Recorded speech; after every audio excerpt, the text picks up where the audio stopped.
today we are going to talk about aesthetic education. Jennifer, I've heard that you take the course.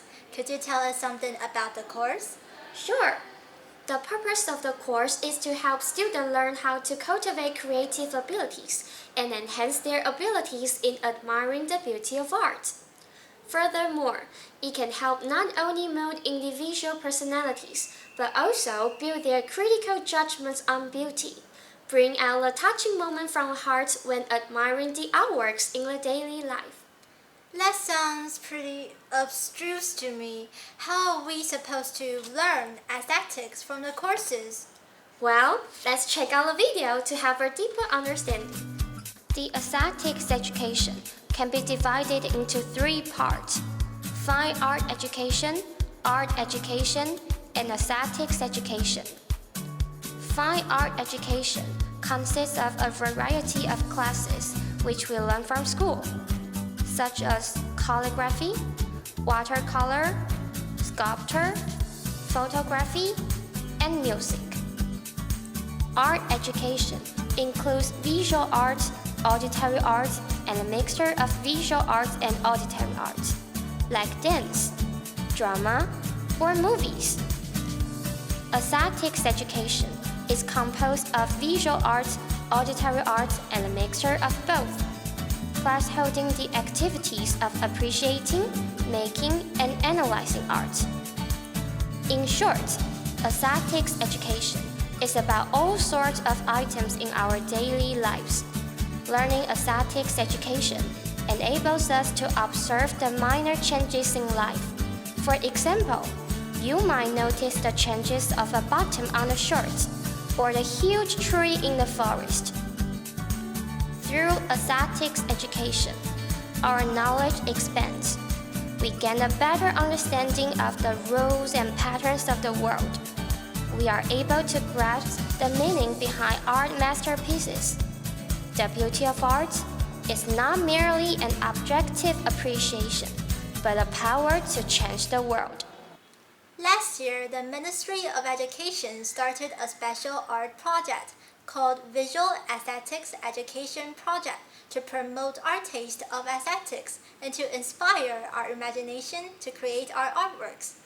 Our school had the honor to join in the project, which was instructed by teacher Lego Gao, and the course began after school every Friday. Was it a boring class that required us to stay in seats and take notes? Of course not. The first course was to make our own notebook. We folded the paper in half and used the strings to tighten it.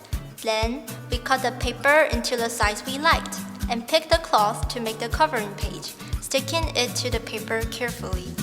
That sounds pretty easy, but it's quite difficult to use the cutter knife since we have to press the paper hard to keep it still, making sure that the line we cut was straight. And to avoid the notebooks from being loose or breaking off, we also needed to glue the seams and put some heavy books, like dictionaries, on them to dry them. From the course, we learned to build a sense of ratio when we cut the paper. Some prefer the books to be more like a square, while others like it to be a rectangle. What's more, we could feel different textures of the cloth, which gives us some general ideas about the constitutions of the patterns. Wow, having a unique handmade book. What could be better? That's not all. We also used diced up to create our own cloth and visited a designer office called Lab in Jingdian, which is a place for designers to exhibit their artworks and create interesting stuff. The courses are so intriguing.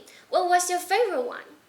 I think the best of all is that we made our own clothes from scratch in groups. It was surely a time-consuming job. We had to design the patterns on the cloth, line the outline with black ink, and make screen painting. After we finished our unique cloth, we had to cut the cloth into the model size and use the sawyer to put the pieces together. Believe it or not, it was the first time for me to use the sawyer. I'm grateful to my supportive partners who taught me how to use it. In the project, we not only learned to create specialized artworks, but also learned the importance of teamwork by taking turns and squeezing our schedules for the work.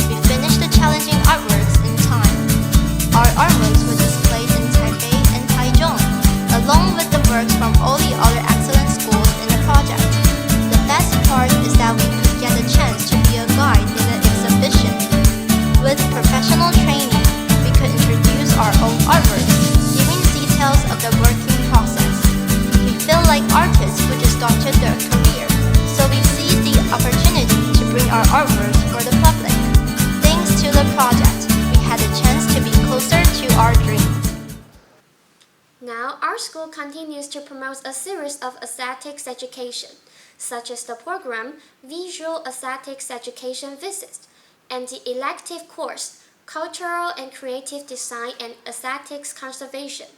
In the course, the teacher not only takes us to visit numerous featured cultural and creative shops, but also allows us to use what we've learned from school about aesthetic education to observe and analyze the works in the shops. Besides, our art classes have added a lot of interesting courses to the aesthetics education project. For example, handmade book and ex-libris, the one-of-a-kind printing buttons, and the interesting stop motion animation. These fun courses allows us to use what we've learned and our unique sense of beauty to decorate our everyday life. When looking at the works we have done, we realize that we not just created the most gorgeous thing in the world, but also made imperishable memories for ourselves. You bet. After learning all these courses, I think I can be the next Picasso. Stop daydreaming! You still have a lot to go. Okay, that's all for today. I'm Sharon. And I'm Jennifer. Thanks for watching Wenhua Campus News. See you next time!